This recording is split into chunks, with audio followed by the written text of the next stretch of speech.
Gun Groove, punaise. Bah ça fait bizarre. Ça fait bizarre parce que il s'est passé tellement de choses depuis cette série en fait. Depuis le moment où je me suis dit ouais vas-y, je vais faire une série. Jusqu'à maintenant, 2 ans après, à se dire que c'est passé sur internet.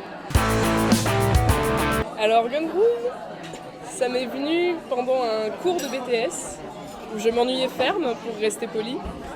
Et j'ai inventé cette histoire de 5 tueurs à gages qui débarquent à Toulouse. J'ai commencé un peu à gribouiller ça, mettre quelques idées du coup sur papier.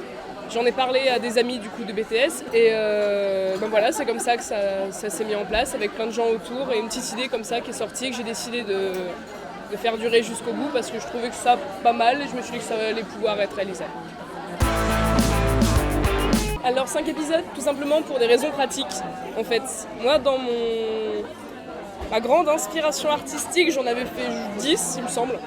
On s'est dit ouais non en fait ça va pas être réalisable, on était en 2e année de BTS, on avait énormément de taf.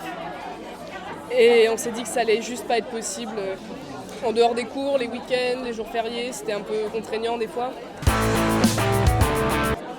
Je vais parler de manière générale parce qu'on ne peut pas parler de ça de manière générale, c'était de manière progressive surtout.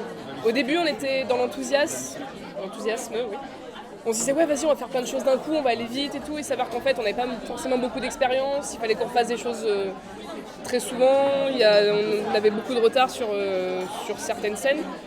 En fait je travaillais du coup avec ma co-réalisatrice qui s'appelle Ingrid, et il s'avère qu'on s'entend très bien mais qu'on a énormément de mal à travailler ensemble en tant que réalisatrice toutes les deux parce qu'on a une manière de fonctionner qui est différente.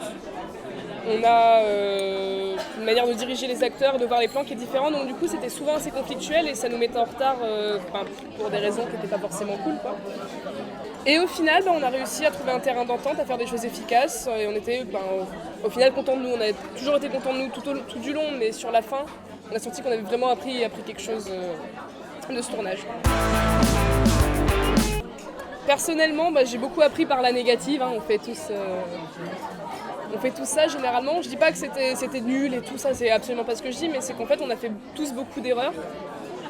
Et moi en étant réalisatrice et scénariste, j'ai fait beaucoup d'erreurs aussi à ces stades-là. Et du coup voilà, j'ai appris à assumer un rôle de réalisatrice beaucoup plus important, même si ça se ressent peut-être pas forcément dans la série, mais c'est un job qui est assez ardu dans le sens où il ne faut pas qu'on se laisse mâcher par les gens, même s'il y a quelqu'un qui a une autre idée qui peut être bonne, il n'y a pas de souci. Il faut qu'on reste sur sa lignée parce que sinon on se dit ah tiens je vais peut-être faire ça, du coup on va changer le script, du coup on va changer les acteurs, Et non, ça fait perdre du temps, il faut rester sur son truc, on se dit voilà, même si on a tort, on a quand même raison, parce qu'on est réalisateur, voilà, point. Toute l'équipe a appris des choses, on en a ressorti grandi, on a appris des choses techniques, on a appris des choses humaines, et on a toujours envie de faire du cinéma maintenant, quoi. Beaucoup de choses. Déjà, pendant Gun Groove, on a créé une association qui s'appelait KDH Productions, qui s'appelle aujourd'hui Prismera.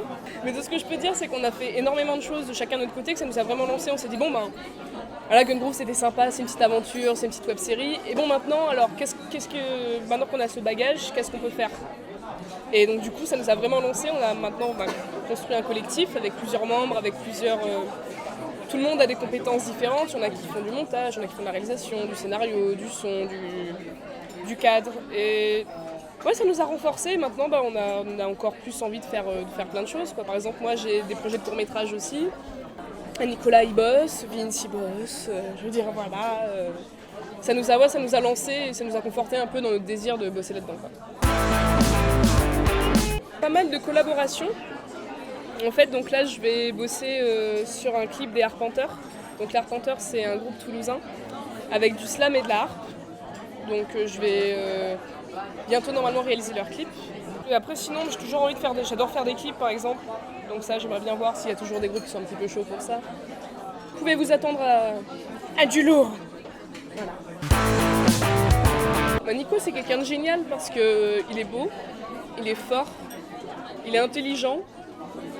Et il a du matériel surtout, il a des lumières et des caméras, donc voilà, c'est pour ça que Nicolas est une personne extrêmement chère à mon cœur, voilà, love Nicolas, forever. Oui, le gâteau, merci. C'est un gâteau à la myrtille, ça va être trop bon, il y a du chocolat blanc dessus. Oui, on a oublié de vous dire, mais on est actuellement dans un salon de thé toulousain qui s'appelle le BAPS, c'est rue de la Bourse à Esquirol. Ils font poissons, des super gâteaux. C'est trop bien, c'est trop bon, c'est fait maison, c'est magique. Et voilà.